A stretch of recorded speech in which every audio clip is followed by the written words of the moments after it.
नमो भगवते वासुदेवाय। जय श्री हरि। ओम श्री तुलसी देव्य नमः। आप सभी का हमारे YouTube चैनल पर हार्दिक स्वागत है। आज द्वादशी के दिन आइए सुने तुलसी माता की पौराणिक कथा। साथ में सुनेंगे धन समृद्धि प्रदान करने वाली, आरोग्य और सौभाग्य देने वाली श्री तुलसी स्तोत्र का हिंदी में पाठ। तो प्रेम से बोलें, तुलसी माता की जय हो। हिंदू धर्म में भगवान विष्णु जी की आराधना का काफ़ी महत्व है। कहते हैं कि भगवान यानी श्री हरि अगर प्रसन्न हो जाए तो व्यक्ति की किस्मत चमक जाती है। तुलसी जी के बगैर भगवान विष्णु की पूजा अधूरी मानी जाती है। भगवान विष्णु को तुलसी बहुत प्रिय है। तुलसी के पौधे में माँ लक्ष्मी का वास माना जाता है। कहते हैं कि जिस घर में रोजाना तुलसी की पूजा की जाती है उस घर में हमेशा सुख और समृद्धि बनी रहती है। हिंदू धर्म में घरों में तुलसी का पौधा मुख्य रूप से लगाया जाता है और रोजाना इसमें जल अर्पित कर तुलसी की पूजा की जाती है। तुलसी पूजन के दौरान श्री तुलसी स्तोत्रम का पाठ जरूर करना चाहिए। ऐसा करने से माता तुलसी जल्द प्रसन्न होती हैं और माता तुलसी की पूजा का भक्तों को दोगुना फल मिलता है। रविवार और एकादशी तिथि को छोड़कर तुलसी में रोजाना जल अर्पित कर और पूजा के साथ तुलसी स्तोत्रम का पाठ करने से व्यक्ति को माता लक्ष्मी के साथ साथ भगवान विष्णु का भी आशीर्वाद प्राप्त होता है। तुलसी जी की महिमा ऐसी है कि इसका एक पत्ता भी श्राद्ध और यज्ञ आदि में बड़ा पुण्य देता है।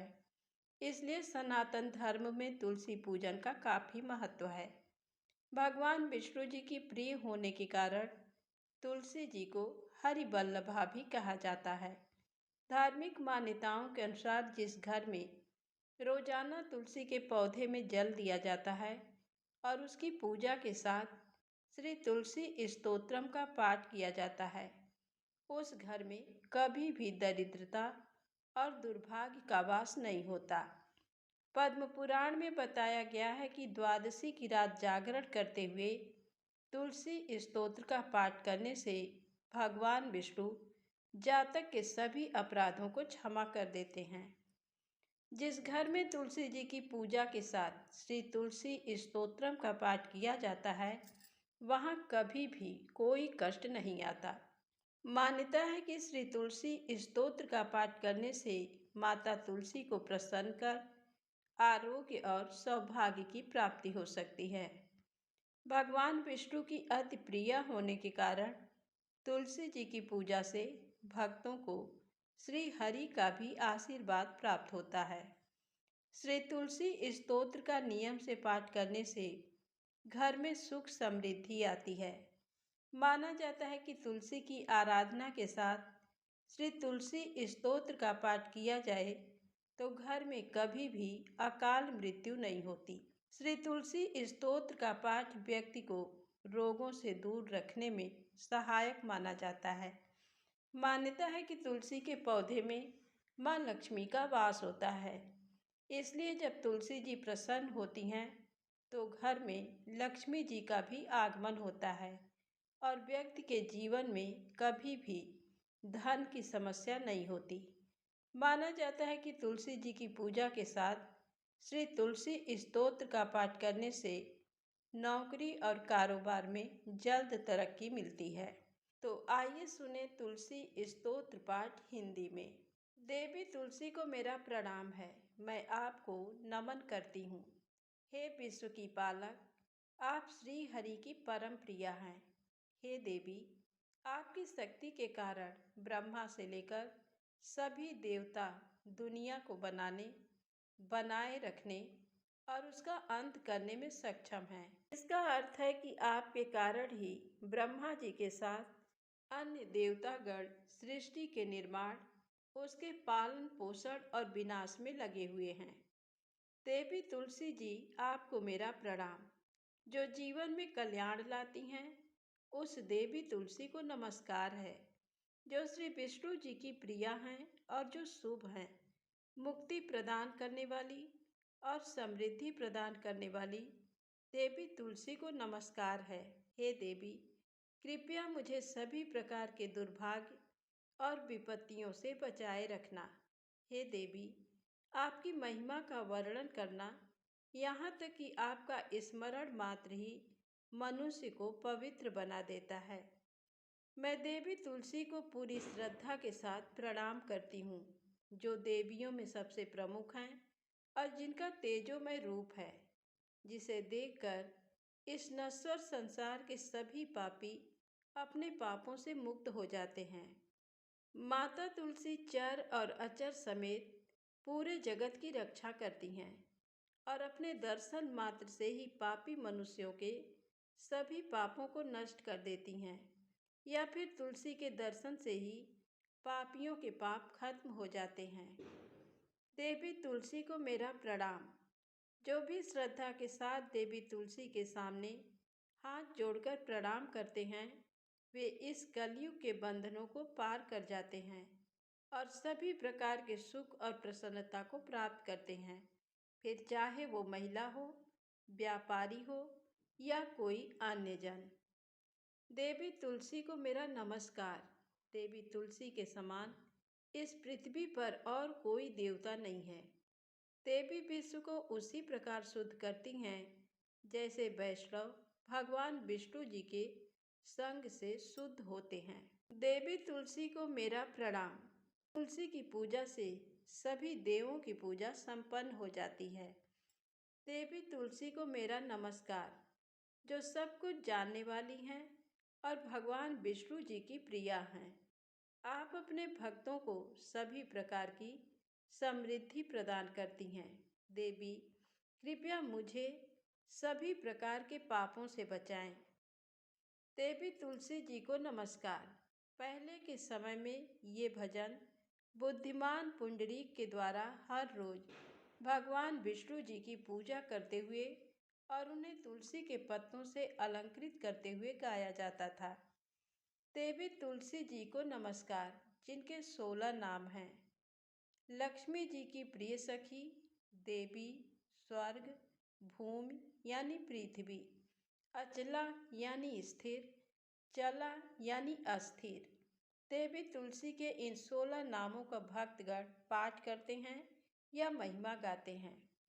देवी के 16 नामों का पाठ करने वाले भक्त आसानी से श्री हरि की भक्ति प्राप्त करते हैं और आखिर में भगवान विष्णु जी के चरण कमलों को प्राप्त करते हैं, जिन्हें माँ तुलसी, पृथ्वी, महालक्ष्मी, कमल की स्वामिनी, श्री और हरि की प्रिया के नाम से भी जाना जाता है। देवी तुलसी को मेरा नमस्कार। देवी लक्ष्मी की सखी तुलसी जी सुख प्रदान करती हैं, पापों को दूर कर देती हैं और सभी को पवित्र बनाती हैं, पुण्य प्रदान करती हैं। आपको प्रणाम है देवी तुलसी, जिनकी प्रशंसा देवर्षि नारद द्वारा की जाती है और श्री नारायण की प्रिया हैं। उन तुलसी देवी को मैं नमस्कार करती हूँ। इस स्तोत्र के द्वारा तुलसी जी का पूजन करने से मनुष्य सभी पापों से मुक्त हो जाता है और विष्णु लोक को जाता है। इस स्तोत्र को विशेष रूप से कार्तिक एकादशी, तुलसी विवाह में और कार्तिक पूर्णिमा के दिन तुलसी पूजन करते समय अवश्य सुनना या पढ़ना चाहिए, जिससे मनुष्य को अत्यंत पुण्य फलों की प्राप्ति होती है। इसके साथ ही घर में धन समृद्धि का आगमन होता है। तो प्रेम से बोलें तुलसी माता की जय हो। आइए सुने तुलसी माता से जुड़ी पौराणिक कथा। एक बुढ़िया माई थी। वह नित्य नियम से तुलसी माता की पूजा करती थी। उसके एक पोती थी, तो वह अपनी दादी को नित्य नियम से तुलसी माता की पूजा करते हुए देखकर वह भी नियम से तुलसी माता की पूजा करने लगी। अब वह रोजाना सुबह जल्दी उठती, स्नान करने के बाद में सबसे पहले तुलसी माता को जल अर्पित करती, उसी के बाद कुछ खाना पीना करती थी। धीरे धीरे उसका ये नियम बन गया कि वह तुलसी की पूजा किए बिना कुछ भी नहीं खाती पीती थी। इस तरह समय बीतता गया। समय के साथ वह कन्या बड़ी हो गई। जब वह कन्या शादी लायक हुई तो उसके माता पिता ने एक अच्छे से घर में उसकी शादी करवा दी। शादी के बाद जैसे ही वह ससुराल के लिए विदा होने लगी तो उसकी दादी माँ ने उसे एक तुलसी का गमला दिया और कहा कि बेटा नियम से इसकी पूजा ससुराल में भी करना। इससे तुम्हारे घर में सुख सौभाग्य की वृद्धि होगी। तो वह बड़ी ही खुशी से अपनी दादी माँ से उस गमले को लेकर ससुराल चली गई और रोजाना सुबह जल्दी उठती, फिर स्नान करके तुलसी माता की पूजा करती। उसी के बाद में भोजन या नाश्ता करती थी। ससुराल में उसके दो जेठानियां थीं। वह उसे इस तरह पूजा पाठ करते देखती तो ईर्ष्यावश उसका मजाक उड़ाती थी। कहती कि बड़ी आई नियम धर्म वाली, सारे शास्त्र तू ही जानती है। सुबह का कामकाज ना करना पड़े इसीलिए बहाना बनाकर तुलसी की पूजा करने के लिए बैठ जाती है। ऐसा करते करते एक दिन दोनों जेठानियों ने कहा कि क्यों न आज हम इसका गमला छुपा देते हैं, देखते हैं कि ये पूजा कैसे करेगी। तो उन्होंने ले जाकर एक जगह तुलसी का गमला छिपा दिया। वह कन्या स्नान करके इधर उधर गमला ढूंढती रही। काफी देर बाद ढूंढने पर उसे गमला मिला तो उसने पूजा की और उसके बाद में ही भोजन किया। अब उन दोनों जेठानियों का तो रोजाना नियम बन गया। वह उसकी तुलसी के गमले को उठाती और कहीं ना कहीं ले जाकर छुपा देती। लेकिन उसने अपनी जेठानियों को कुछ भी नहीं कहा। वह अपनी श्रद्धा से इधर उधर ढूंढकर जब भी उसे गमला मिलता तो उसमें जल सींचकर उसी के बाद खाना खाती। तो एक दिन उसकी जेठानी ने गमले को वहां से उठाया और दूर जाकर जंगल में फेंक आई। तो उस दिन उस कन्या ने स्नान करके गमले को खूब ढूंढा पर उसे गमला नहीं मिला। तो वह बहुत परेशान हो गई और दुखी होकर अपने कमरे में बैठ गई और उसने खाना भी नहीं खाया क्योंकि उसका नियम था वह पूरा नहीं हुआ। तो उसे इस तरह से परेशान देखकर तुलसी माता उसकी सच्ची भक्ति से बहुत ही प्रसन्न हुई। तुलसी माँ के आशीर्वाद से उसके कमरे में तुलसी माँ का गमला प्रकट हो गया। अगले दिन जब वह सुबह उठी तो देखती है कि उसके खाट के चारों कोनों पर तुलसी माता का गमला है। तो ये देखकर वह तो बहुत प्रसन्न हुई और कहने लगी कि अब मेरी तुलसी माता को कोई नहीं चुरा सकेगा। पूजन करने के लिए मुझे अब कहीं बाहर नहीं जाना पड़ेगा और कोई भी मेरी तुलसी माता को फेंक भी नहीं सकेगा। तो वह जल्दी से स्नान करने के लिए गई और स्नान करके तुलसी माता की पूजा की। और पूजा करने के बाद में जैसे ही रसोई घर में वह खाना खाने के लिए गई तो उसे भोजन करता हुआ देखकर उसकी दोनों जिठानियां उसका मजाक उड़ाने लगीं और कहने लगी कि लो, देवरानी का नियम धर्म पूरा हो गया। और उसके पास आकर बोली कि तुलसी जी की पूजा कर ली क्या देवरानी जी? तो वह बोली कि हाँ कर ली। तो उसकी जेठानी बोली कि क्यों झूठ बोल रही है, सही सही बोलना कि भूख बर्दाश्त नहीं होती, खाना खाना है तो यूं ही खा ले, पूजा करने का बहाना क्यों बना रही है। तो उसने कहा कि जेठानी जी मैंने पूजा कर ली है। तो उसकी जेठानी बोली कि गमला तो हम दोनों ने फेंक दिया, तो तूने पूजा कहाँ से की? तो देवरानी ने कहा आप मेरे कमरे में जाकर देख सकती हैं, मैंने पूजा कर ली। तो अपनी देवरानी की इस तरह बात सुनकर दोनों जेठानियां भागकर उसके कमरे में गईं। तो वहां जाकर आश्चर्यचकित हो गईं। देखा कि तुलसी माता का बड़ा सारा पौधा वहां पर खड़ा है। तो ये देखकर उसकी जेठानियां बहुत ही शर्मिंदा हुईं और बोली कि देवरानी तेरी भक्ति सच्ची है, हमने तुम्हें यूं ही परेशान किया, हमें माफ कर दो। उसी दिन से तीनों देवरानी जेठानी सुबह जल्दी उठकर स्नान करती और उसके बाद में तुलसी माता की पूजा अर्चना करके उसके बाद में घर का कोई अन्य काम करती। ऐसा करने से उनके घर में सुख सौभाग्य का वास हुआ, अन्न और धन के भंडार भर गए और 10वें महीने उन तीनों देवरानियों जेठानियों को सुंदर पुत्र की प्राप्ति हुई। हे तुलसी माता, जैसी कृपा आपने उन पर की वैसी ही कृपा हम सभी पर करना। अपनी कृपा दृष्टि सदैव बनाए रखना।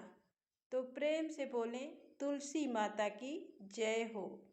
अब आइए सुने तुलसी माता से जुड़ी अगली पौराणिक कथा। एक ब्राह्मण था। वह सुबह सवेरे स्नान करके मंदिर जाता था।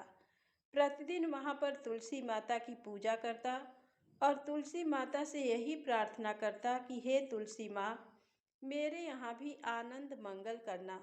बस इस तरह से कहकर वह पूजा करके वापस लौट आता। इस तरह पूजा करते करते ब्राह्मण को कई साल बीत गए। तो तुलसी माता ने सोचा कि ये ब्राह्मण तो बहुत ही सीधा है और गरीब भी है। मेरी प्रतिदिन पूजा करता है और मुझे कहता है कि मेरे घर आनंद मंगल करना, तो मुझे कुछ न कुछ करना चाहिए। तो एक दिन तुलसी महारानी एक कन्या का रूप धारण करके वहाँ पर बैठ गई। जैसे ही सुबह सुबह ब्राह्मण देवता पूजा पाठ करने के लिए आए और तुलसी माता की पूजा की, अपने घर जाने लगे, तो वह बोली कि बाबा, मैं भी तुम्हारे साथ चलना चाहती हूँ। तो ब्राह्मण ने सोचा कि 6 लड़कियाँ तो मेरे पहले से हैं और 7 लड़कियों का मैं पालन पोषण कैसे करूँगा, लड़कियों की शादी कैसे कराऊँगा, मेरे पास तो कुछ भी नहीं है। ये सोचकर उसने उस लड़की से कुछ नहीं कहा और चुपचाप अपने घर लौट आया। दूसरे दिन जब ब्राह्मण फिर से मंदिर गया तो वह कन्या वहीं पर बैठी हुई मिली और ब्राह्मण पूजा करके आने लगा तो वह बोली कि बाबा, मैं भी आपके साथ चलूं। तो वह ब्राह्मण कुछ भी नहीं बोला और सीधा अपने घर आ गया। लेकिन मन ही मन सोच सोचकर वह दुखी रहने लगा। चिंता के कारण उसका खाना पीना बिल्कुल ही कम हो गया। तो एक दिन उसकी पत्नी ने कहा कि हे स्वामी, क्या बात है, आजकल बहुत दुखी दिखाई देते हो, आप क्या सोचते रहते हो।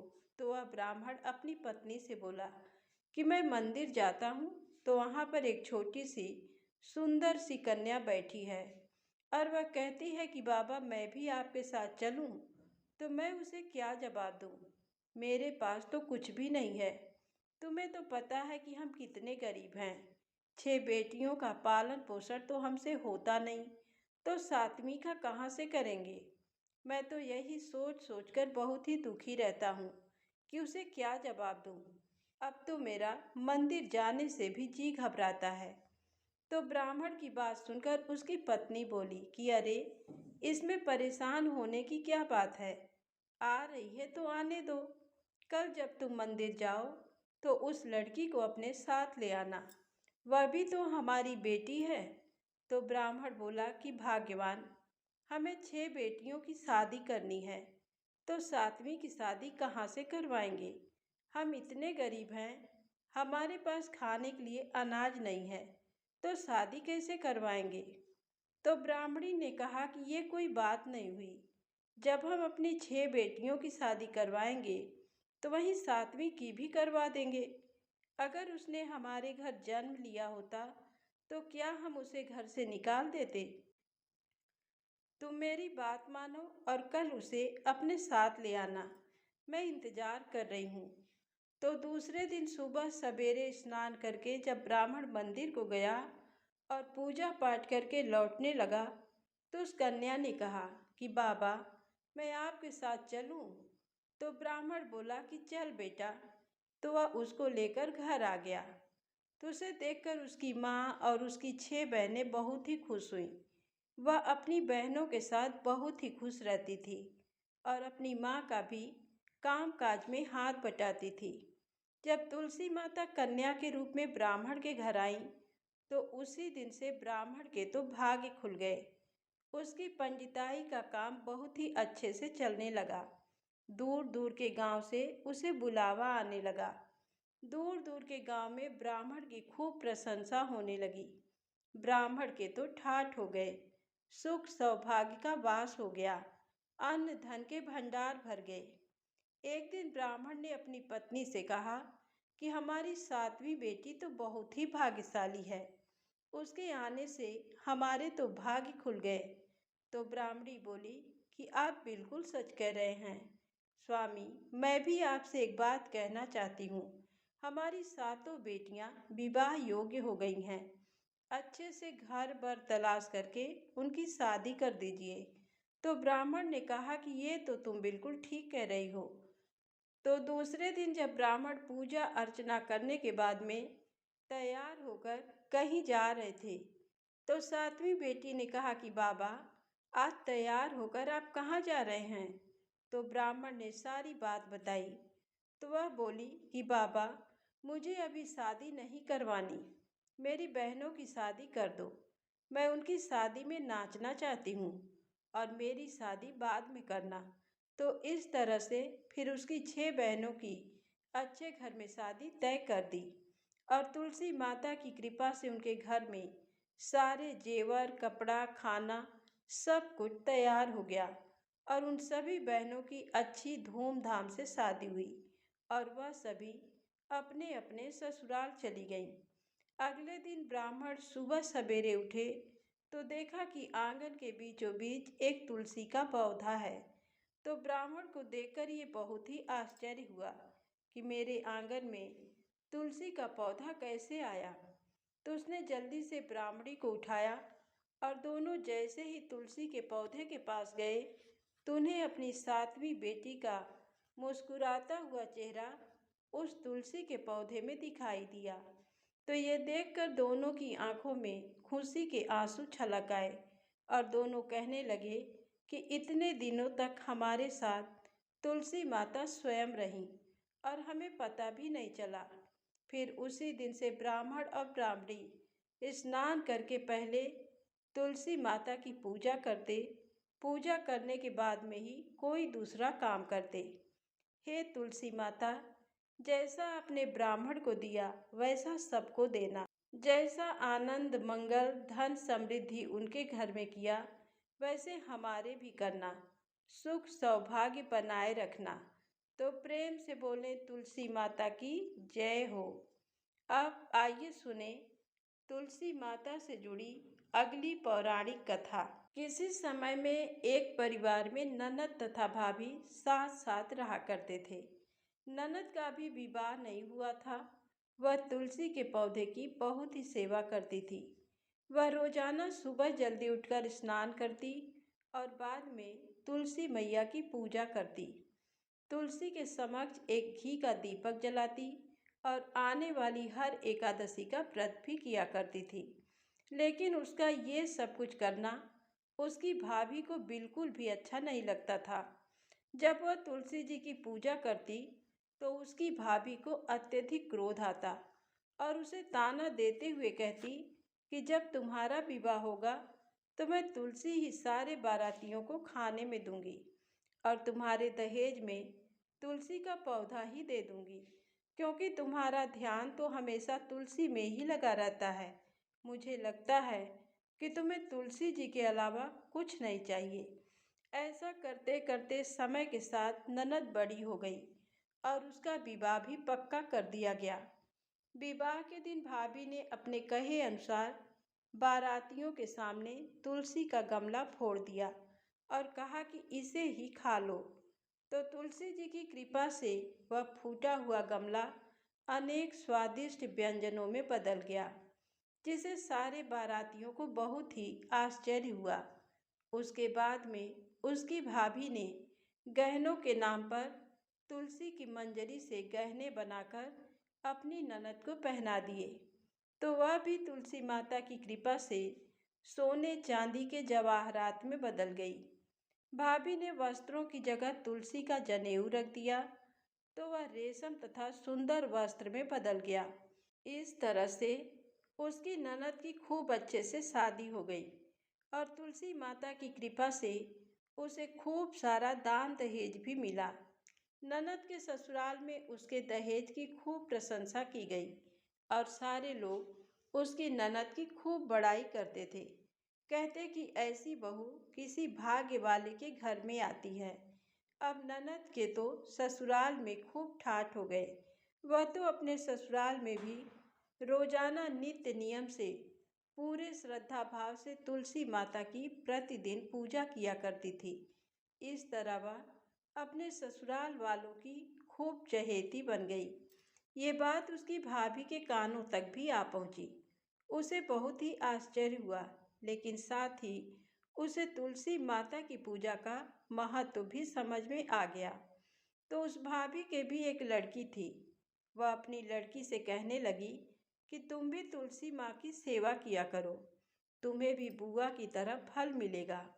लेकिन उसकी बेटी की पूजा में बिल्कुल भी रुचि नहीं थी।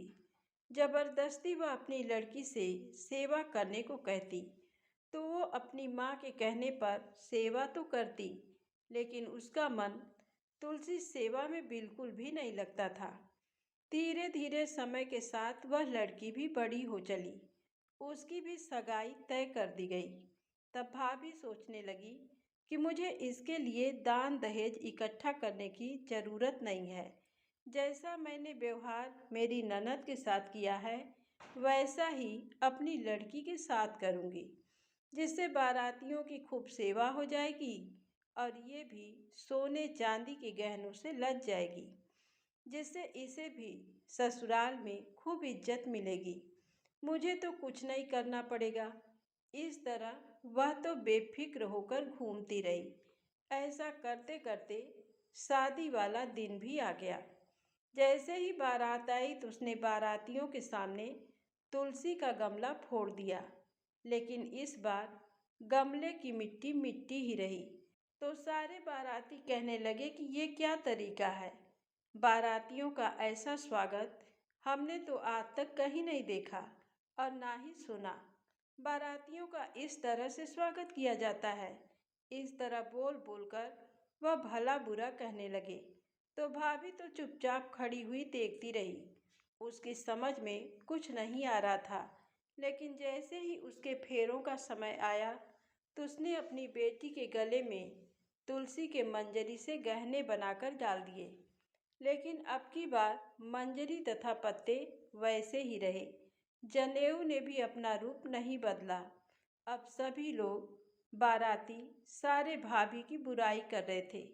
किसी बड़े बुजुर्ग के समझाने पर उन दोनों का विवाह तो करवा दिया गया और बारात अपने घर चली गई। लेकिन सारे बाराती भाभी की बुराई कर रहे थे और लड़की जैसे ही ससुराल पहुंची तो उसके ससुराल वाले लड़की की भी बुराई करने लगे। उस लड़की की शादी में उसकी बुआ को नहीं बुलाया था।